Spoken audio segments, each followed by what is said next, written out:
नसीब न इज़्ज़त थी मां घोर पिरीअ जे क़दमन तां जाते जाते पुगा उते रहमत थी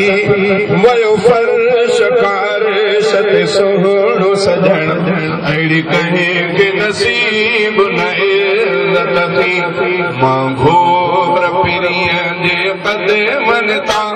जाते जाते पुगा उते रहमत थी वयो फर्श कारश ते सोहणो सजण अहिड़ी कंहिंखे नसीब न इज़्ज़त थी जंहिं माउ जे गोद में मिठड़ो ॼमियो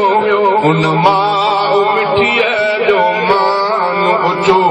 जंहिं माउ जे गोद में मिठड़ो ॼमियो उन माउ मिठीअ जो मान ऊचो जंहिं दाईअ जे घर पहुता कदम वॾी दाई हलीम जी शुहरत थी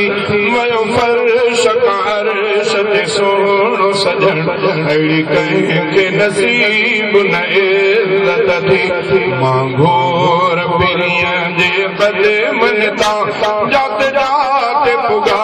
उते रहमत थी वयो फर्श कारश ते सोहणो सजण अहिड़ी कंहिंखे नसीब न इज़्ज़त थी जंहिं शहर में सोहणो ॼमियो ऐं घुमियो उन शहर मके जो शान ॾिसो जंहिं शहर में सोहणो ॼमियो ऐं घुमियो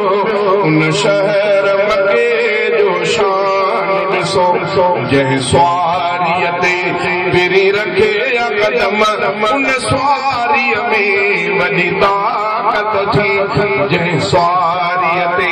पिरी रखे कदम उन सुवारीअ में वॾी ताक़त थी वयो फर्श कारश ते सोहणो सजण अहिड़ी कंहिंखे नसीब न इज़्ज़त थी मां घोर पिरीअ जे क़दमन तां जाते जाते पुगा उते रहमत थी वयो फर्श कारश ते सोहणो सजण अहिड़ी कंहिंखे नसीब न इज़्ज़त थी जे कदम पिरीअ जा मदीने पुगा थिया आला मदीने जा रुतबा जे कदम पिरीअ जा मदीने पुगा थिया आला मदीने जा रुतबा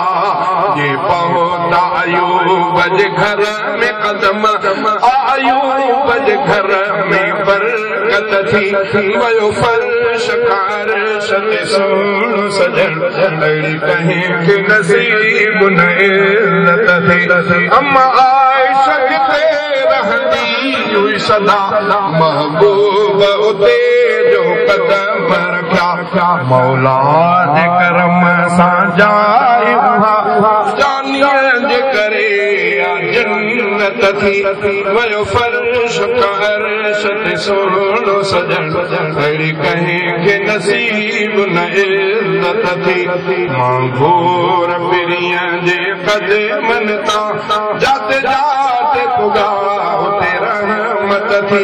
वयो फर्श कारश ते सोहणो सजण अहिड़ी कंहिंखे नसीब न इज़्ज़त थी